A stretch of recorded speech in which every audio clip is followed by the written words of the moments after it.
Eu queria que a presença da Suzane estivesse ali sem a fala, sem eu ter que falar nada, mas que existisse algo estranho, entende? Queria começar parabenizando vocês. Como eu falei, assisti muitas vezes os 2 primeiros episódios. Daqui a pouco eu vou estar sabendo os diálogos junto com vocês.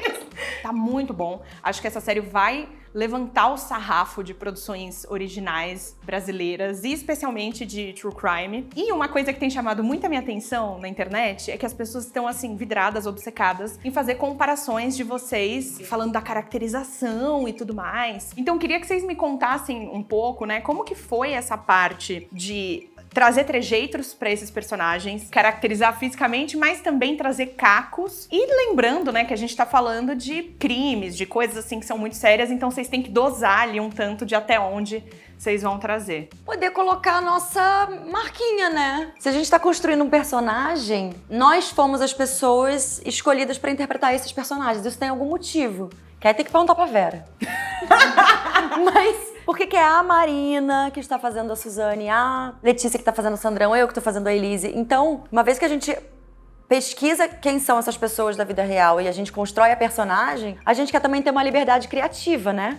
Porque é um processo muito coletivo, né? Tem a assinatura das atrizes, tem a assinatura da direção, tem a assinatura do grupo de roteiristas, tem a assinatura da caracterizadora, Britney. O criativo foi muito coletivo, assim, sabe? Eu fui descobrindo alguns pontos de semelhança, enfim, tem todo um trabalho de pesquisa de mundo interno, né? Emocional do personagem, mas também tem uma pesquisa da máscara, né? De como eu consigo fazer o meu rosto e se aproximando em pequenos detalhes. É um trabalho de testando, né, de experimentação. Aí eu saquei que o Alexandre Nardoni tem uma boca um pouco mais volumosa que a minha, então eu sempre fazia uma tensão na boca e muitas vezes quando eu estava em silêncio eu preenchia com a língua, assim.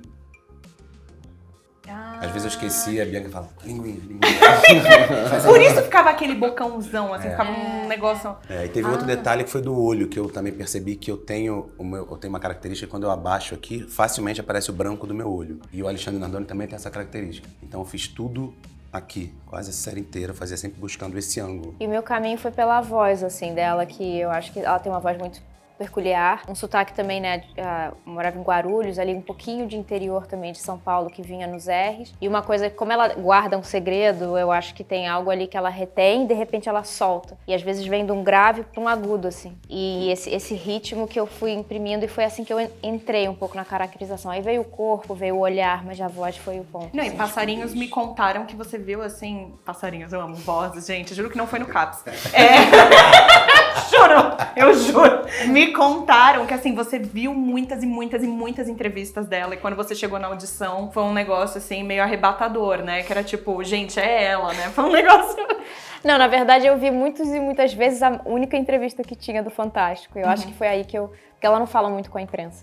Então eu vi muitas vezes. Foi ali que eu peguei essa voz mesmo, assim. Entendi. Aí tem uma coisa muito interessante que era, a gente teve um preparo muito longo e muito profundo. E aí vou fazer uma analogia com o balé clássico, a gente treina muito aqueles passos e tal, pra quando a gente vai dançar a coreografia, aquilo esteja natural. Então a gente estava muito apropriado dessa pesquisa, desse roteiro, dessas cenas, dessas interações, dessa convivência. E às vezes a gente chegava no set, a Vera dava ação e a coisa ia pra outro caminho do que a gente tinha pensado. E a gente refletia, vamos seguir esse caminho ou vamos voltar? E às vezes a gente seguiu, às vezes a gente voltou. Então foi maravilhoso ter essa liberdade criativa nesse processo. E eu acho que o texto do roteiro em si, e os livros do Ulisses, né, que é jornalista e acompanhou de perto esses condenados de Tremembé durante muito tempo, ele dava muitas informações pra gente. Informações de um perfil psicológico, informações de trejeitos, de manias. Sei lá, no caso da Suzane tem uma coisa... A boquinha que você fez, gente, eu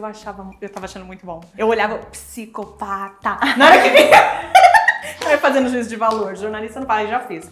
Então, e aí assim... Mas foi uma coisa que assim, no começo...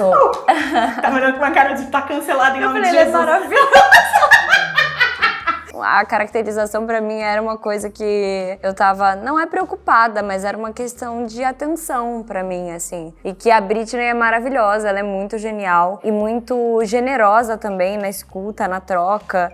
E eu falei, Britney, eu queria muito que tivesse uma estranheza, porque tem uma embocadura que é diferente, o meu olho é diferente, tem algumas coisas que eu acho que vão me dar mais propriedade cênica. Eu acho que é exatamente isso. A caracterização também te ajuda a se sentir mais seguro e mais dentro daquele personagem, sabe? Tendo mais propriedade, assim. E esses gestuais e quase coisas silenciosas, sabe? Eu queria que a presença da Suzane estivesse ali sem a fala, sem eu ter que falar nada, mas que existisse algo estranho, entende? Não, e tá 100% na tela isso. Pra mim teve uma composição de corpo ali, né? Pra eu conseguir aproximar o físico mesmo do físico do Christian, do corpo que ele tinha na época. Esse cabelo raspado, esse rosto sem barba. Além das muitas tatuagens que ele tinha, né? Eu não tenho nenhuma tatuagem na vida, ele tinha muitas. Então era um processo de caracterização diário que durava entre 1h30 e 2 horas todos os dias. E tem a coisa do sotaque também, né? O Christian é paulistano, eu sou paraibano. Então eu entrei fundo num trabalho de prosódia para conseguir chegar na prosódia do Christian. Enfim, são detalhes que a gente vai encontrando pelo caminho e vai encaixando e vai testando, né? Coisas que a gente vai abandonando também, mas acho que esse corpo me aproximou dele, assim, do personagem. Você tava dando apelido pras pessoas no set? Teve alguma coisa assim também? Quem tava apelidando? A cara de culpado! Por que tá todo mundo olhando pra mim? Tá com a mão amarela. Mas eu não sou a única criminosa do Brasil. E eu queria até que vocês me contassem um pouco, porque eu sei que o Ulisses é uma biblioteca humana de todos esses casos, de tudo que aconteceu. E eu não sei o quão agridoce é pra vocês ter uma enciclopédia ali pra poder consultar em vários momentos e, assim, ao mesmo tempo você pensar, poxa, mas eu queria, sei lá, trazer algo de diferente. Eu não tive esse privilégio, porque ele não falava comigo, ele tinha medo de mim. Ah, tá. Todo mundo tinha. Excluído do grupo. Hashtag excluído. Mas você já me conhecia, né? Quem que não falava com você? Bloqueado no WhatsApp do Não, Ulisses. o Ulisses ficava assim, ó. Aí ele deu uma entrevista dizendo isso, que ele não conseguia se aproximar de mim, porque eu já chegava com uma carga. Que era muito impressionante o Anselmo nos bastidores. Quando Ele estava sentei- muito igual. E ele é o que menos ator método que a gente tem aqui. O método dele é Brecht, a gente aqui se ferrando inteiro. E ele é o Laurence Olivier, a gente é o Dustin Hoffman da história. A gente fazendo push-ups, flexão. E aí, no entanto, ele chegava e era o mais efetivo lá no backstage.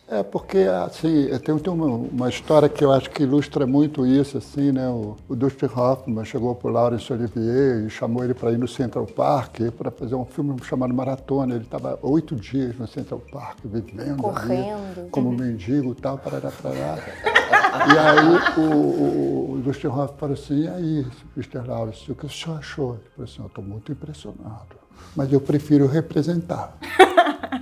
Foi a minha opção, entendeu? Exatamente. Então, quando eu sentei ali na caracterização, eu fechei o olho, estava tocando uma musiquinha, né? Ele botava uma musiquinha, né? Eu fechei o olho, quando eu abri, o cara estava ali, entendeu? E eu não fiz força nenhuma, porém eles fizeram, rasparam A minha cabeça. Britney, que é a nossa caracterizadora, é realmente um trabalho espetacular. Eu acho que com todo mundo, assim, nos detalhes de cabelo, de maquiagem. A sua boca tinha um pouquinho de coisa também. Tinha uma corzinha.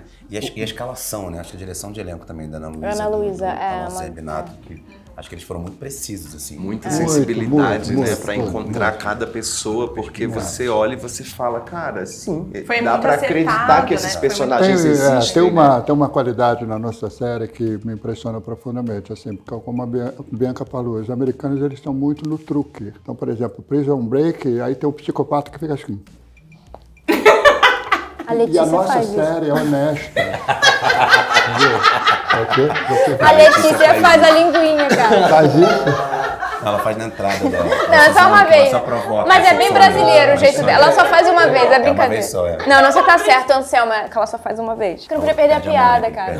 Mas a Sandrão, ela é assim, né? Ela tem essa canastrice, né? Mas Total, a série é muito honesta, assim. Os Na atores mentira são... dela, né? Assim, honesta na mentira. Na né? dissimulação, né? Quem é aquela sem noção? Sandrão, manda e desmanda, tudo aqui. Ela é casada com a Elise, que picotou o marido, sabe? Normalmente em True Crime, isso é um grande problema de True Crime, normalmente quando fica contando as origens e humanizando ali demais. E aqui eu acho que parece que a coisa vai um pouco pro humor. Tem um humor meio ácido, né? Vocês acham que é aí que essa produção se difere de tantas outras? Eu acho que se difere pela questão disso, de a nossa história, ela é muito mais sobre essas relações interpessoais dessas pessoas que foram condenadas pela justiça por esses crimes e estão vivendo ali naquela penitenciária. E é quase um estudo, assim, social, um estudo psicológico. E eu acho que por isso que existe também essa coisa, esse interesse sobre o gênero, de tentar entender como a mente, até onde a mente humana pode ir e, enfim, gatilhos, questões. Acho que talvez um dos diferenciais de Tremembé também, e que lá fora eu acho que já é muito comum, que é essa coisa do humor ácido, mesmo tratando de assuntos densos. Pra gente ter esse humor ácido, a gente precisou emburacar e aprofundar e estudar muito para fazer isso. Não é que foi leviano, mas existe um humor ácido que é uma marca, assim, de Tremembé. Agora, eu acho que esse humor ácido, ele foi acontecendo de uma maneira muito natural. Em nenhum momento a gente sentou em roda e falou assim, vamos fazer rir aqui? O humor, ele é a contradição, ele é o inesperado. Ele nasce de quando a gente não acredita muito que aquilo está acontecendo. Então, ter frases, às vezes, na boca dessas pessoas que são contraditórias, e você fala, gente, ela falou isso? Isso é real? Será que falou mesmo? Então isso eu acho que vai trazendo esse humor ácido que você fala, que vem também de uma seriedade muito grande, como a Marina falou. Que se a gente tentasse fazer a piada, a gente incorreu o risco de ser leviano, desrespeitoso, mas é feito com tanta seriedade que faz rir. Elise chega e fala, eu tenho uma adega que vale não sei quantos milhões, eu sou melhor que vocês. E fala assim, você nem sabe que é uma adega, né? Você nem sabe que é uma adega. A Jatobá fala, só tem louca aqui, tirando ela do... E realmente existia, pelo que a gente também se aprofundou e conversou com pessoas, com egressas, né? Que a gente teve essa oportunidade de ter essa consultoria, existe realmente hierarquia, né, dentro de uma penitenciária, existe uma primeira-dama na ala feminina, então existem essas camadas, sabe? E existem os julgamentos dessas próprias mulheres. Que uma acha que o crime da outra é pior do que o que ela cometeu. E, gente, isso é um retrato também da sociedade. Assim como na sociedade julga-se e tem piadas irônicas que às vezes acontece alguma coisa na vida real que você olha e você fala assim, gente, se isso fosse um filme eu acharia que era super irreal. Que é mentira. E não, o negócio aconteceu. A garota que matou os pais. Suzane está sendo transferida para o presídio dos famosos. Uma coisa, a gente já tá chegando na reta final, mas é que pros personagens de vocês tem um tanto isso ali, né? Tem horas que eles estão mentindo, estão sendo cínicos, né? O tempo todo ali.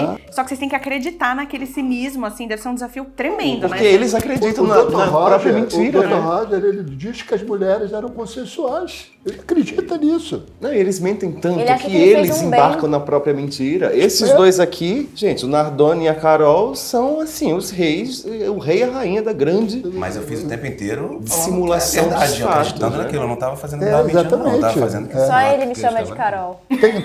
Tem uma frase do Adorno que eu acho que resume aqui a nossa aventura, né? A arte é a magia que liberta a mentira de ser verdadeira.